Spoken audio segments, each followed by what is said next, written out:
Barbara Jane Macklin era uma estudante de 20 anos quando passou os piores 3 dias de sua vida embaixo da terra. Mas Barbara não foi vítima de um acidente ou um soterramento. Ela foi vítima da crueldade de quem ela menos esperava.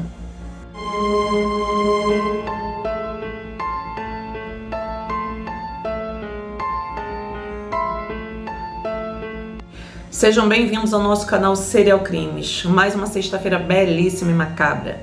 Ótima para trazer mais um caso muito sinistro que te deixará pensando se pode ser uma história real ou não.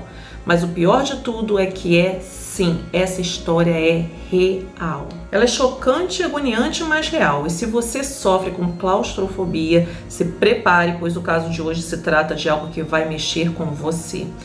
E você que já está assistindo, já vai deixando aqui o seu like no vídeo para não esquecer. E se ainda não se inscreveu no canal, aperte aqui embaixo o botão de se inscrever e o sininho para não perder nenhum dos nossos casos.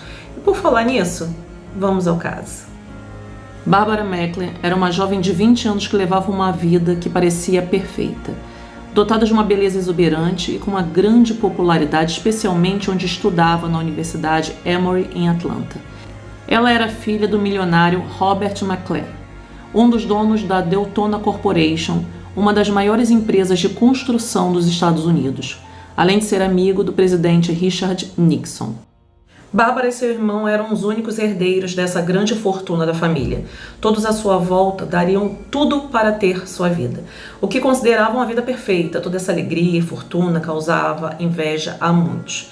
E em dezembro de 1968, vários estudantes da Universidade de Barbara, incluindo a própria Barbara, foram infectados por uma forte gripe, conhecida como gripe de Hong Kong. A enfermaria da universidade estava lotada, com vários alunos adoentados, e a mãe de Barbara, que se chamava Jane, decidiu ir até a universidade para cuidar da filha. A família de Barbara morava em Coral Gables, na Flórida, e a menina estava em Atlanta, na Geórgia. A mãe se deslocou com o intuito de cuidar da filha antes de trazê-la para casa, na Flórida, para passar as férias de Natal. O pai de Barbara ficou em Miami e seu irmão Bob estava na Filadélfia também estudando. Dia 3 de dezembro, Jane chegou na universidade e as duas decidiram se hospedar em um hotel que ficava a poucos quilômetros do campus, porque assim seria mais confortável para elas. Alguns dias se passaram, mas Barbara ainda estava muito doente, porém continuou estudando para suas provas.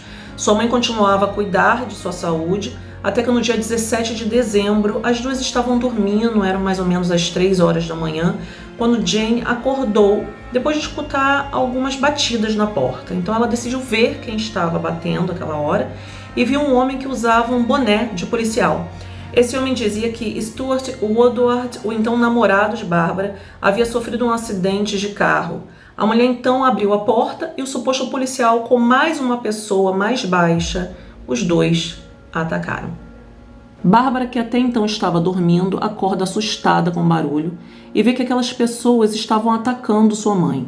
O homem que se disfarçava de policial era Gary Steve Christ, de 23 anos, e estava acompanhado de Ruth Weisman Shear, de 26 anos.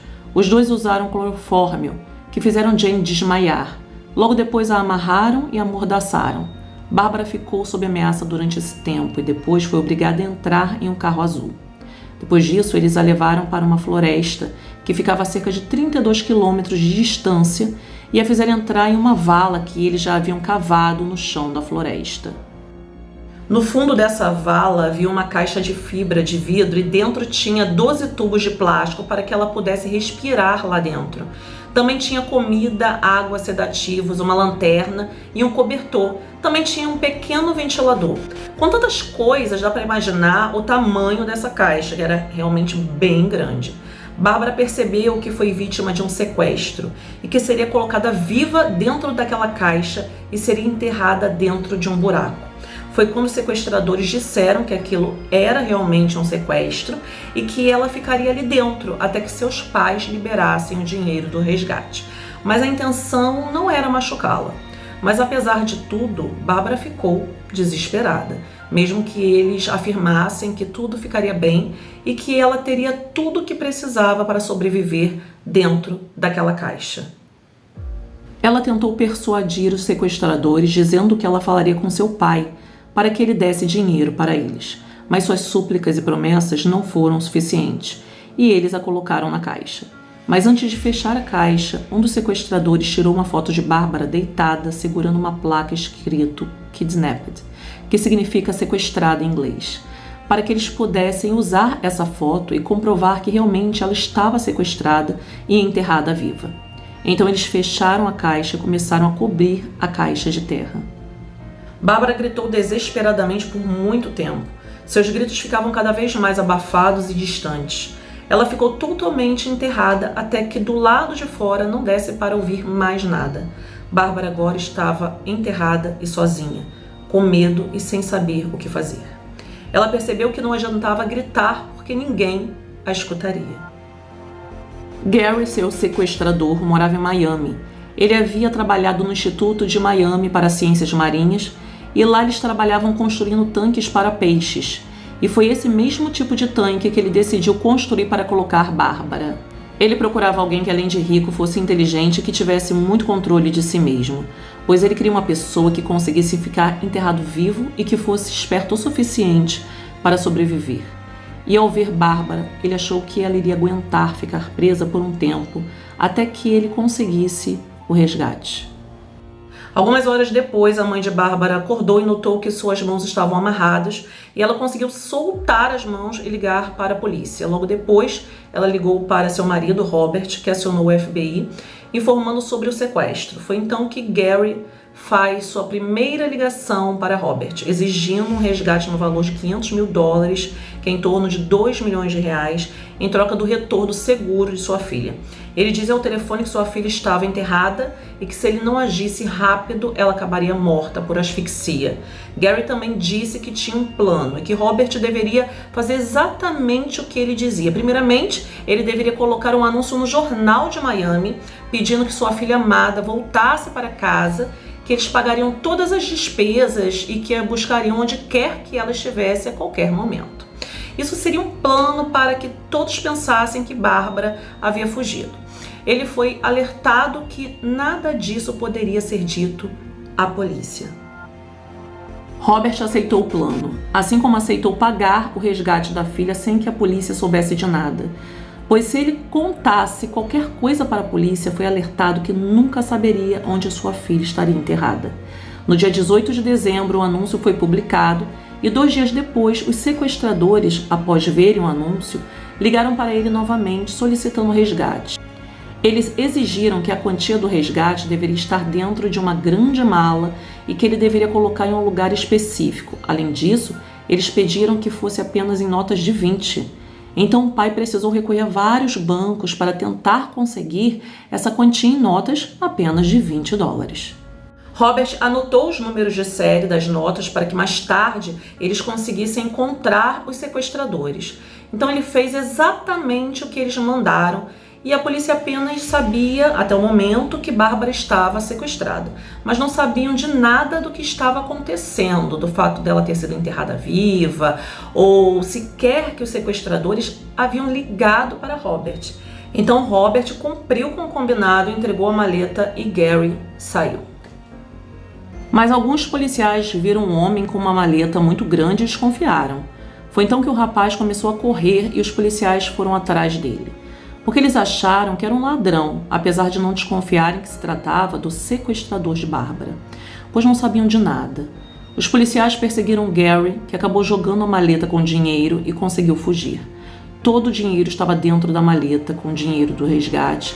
Então, sem saber, a polícia acabou estragando o plano e colocou Bárbara em perigo muito maior. Gary havia abandonado seu carro e a polícia decidiu averiguar o que tinha dentro. Encontraram lá dentro do carro uma foto de Bárbara segurando a placa que estava escrito sequestrada. O FBI começou uma investigação e descobriram outras pistas lá dentro, e uma das pistas levou a descobrir que Gary era o dono deste carro, assim como também foi descoberto a identidade do segundo sequestrador, que no caso seria Ruth. Dentro do carro tinha uma chave com um chaveiro do mesmo hotel que Bárbara e sua mãe estavam hospedadas. Isso mostra que os sequestradores também estavam hospedados lá. E apesar de saber a identidade deles, os policiais ainda não sabiam onde encontrá-los. No dia seguinte, Robert recebeu um envelope com a foto de Bárbara. E lá tinha o anel que ela usava sempre. Isso comprovava tudo o que eles haviam dito. Eles estavam realmente com sua filha. Robert estava tão desesperado que pagou para jornais e rádios anunciarem uma mensagem dele para os sequestradores. Nessa mensagem ele dizia que ele não tinha chamado a polícia e que ele não tinha contado nada, que ele havia feito tudo o que eles pediram e que ele estava desesperado. Ele só queria sua filha de volta, que estava disposto a fazer um novo resgate com o mesmo valor do anterior. Ele implorava por uma segunda chance de ter sua filha de volta. Os sequestradores aceitaram sua súplica, então foi feito tudo novamente. Mas dessa vez a polícia não interferiu para que Robert pudesse recuperar Bárbara. Então Gary recebeu a mala com dinheiro e fugiu. Mas o combinado seria que após pegar o dinheiro ele falaria onde Bárbara estava em até 12 horas, para que talvez tivessem tempo para fugir. Gary sabia que a polícia estava ciente de tudo e decidiu não ligar diretamente para Robert, e sim para uma operadora da central telefônica. E a operadora que atendeu pensou até mesmo em passar a ligação para a polícia, mas ele alertou que a operadora não passasse, pois senão ele não falaria o paradeiro de Bárbara. Todos ali já estavam sabendo do sequestro, pois toda a imprensa da época estava noticiando, por isso a própria operadora já estaria em alerta. Mas após essa ameaça de Gary, a operadora decidiu obedecer e anotou o local onde Bárbara estava enterrada. E assim que desligou, avisou a polícia que, infelizmente, apesar de investigações, não conseguiram rastrear a ligação. Começou então uma busca por Bárbara. Já se passavam 3 dias de seu sumiço. Policiais, pessoas e cães farejadores buscavam pela localização dada por Gary. Mas as instruções não eram exatas. Nas instruções, Gary dizia o local em que Bárbara se encontrava. Ele dizia que ficava perto de uma casa abandonada. Então eles procuraram até chegarem a essa casa. Chegando lá, não sabiam bem onde procurar, pois Gary não falou nada com exatidão. Eles procuravam e chamavam por seu nome, até que um deles começou a ouvir algumas batidas, e essas batidas vinham do solo. Então, imediatamente, eles começaram a cavar, mesmo sem paz. Todos ajudavam a cavar com as mãos e depois de 12 minutos, eles conseguiram encontrar Bárbara. Ela foi encontrada muito fraca, desidratada e tinha perdido quase 10 quilos. O diretor e agente do FBI, chamado Edgar Hoover, carregou Bárbara no colo, pois ela não conseguia andar. E ela até sorriu para ele e disse que ele era o homem mais lindo que ela já havia visto. Aquilo deixou todo mundo emocionado e muito feliz de ver que, apesar de todas as circunstâncias, ela parecia bem e mantinha seu senso de humor. Ela foi levada imediatamente para o hospital. Gary e Ruth tinham fugido, porém após pegar o resgate, cada um foi para um lado. E a polícia não sabia bem onde os dois estavam. Mas no mesmo dia que Bárbara foi encontrada, Gary comprou um barco que custou $2.300. Ele pagou esse barco em dinheiro com as notas de $20 que havia pedido no resgate. O homem que havia vendido o barco achou estranho alguém comprar um barco caro como aquele, ainda com notas de 20, pois em 1968 esse era um valor muito alto e pagar à vista era algo bem comum. O vendedor decidiu ligar para a polícia e a polícia foi até lá verificar o número de série das notas e descobriram que eram as notas do resgate. Começou uma busca por Gary, mas como ele estava de barco, poderia estar em qualquer lugar agora. Depois de um tempo, os policiais conseguiram encontrar o barco de Gary em uma ilha e lá dentro tinham $20 mil em notas de 20. E isso era a comprovação de que Gary estava por ali. Os policiais começaram a procurá-lo por toda a ilha e finalmente, depois de horas procurando, encontraram o sequestrador que se rendeu imediatamente. Gary e Ruth estavam na lista dos 10 mais procurados do FBI e com o Gary preso, agora eles só precisavam encontrar Ruth. Sem pistas sobre Ruth, a polícia foi a Honduras, onde a família dela morava, para saber se Ruth estava por lá. Porém, ela não foi encontrada. Até que em fevereiro de 1969, 2 meses depois de estar foragida, Ruth usou um nome falso para se candidatar a uma vaga de emprego em um hospital em Oklahoma. Mas mesmo tentando usar uma falsa identidade, Ruth teve que deixar suas impressões digitais lá, pois era algo comum nas entrevistas. Essas digitais foram mandadas para o banco de dados de Oklahoma e com isso, no dia 3 de março, eles constataram que aquelas digitais eram as mesmas da mulher que estava na lista dos 10 mais procurados pelo FBI. E Ruth finalmente foi presa. 2 meses depois aconteceu o julgamento dos 2 criminosos. Gary foi condenado à prisão perpétua e Ruth foi condenada a 7 anos por ter participado do sequestro.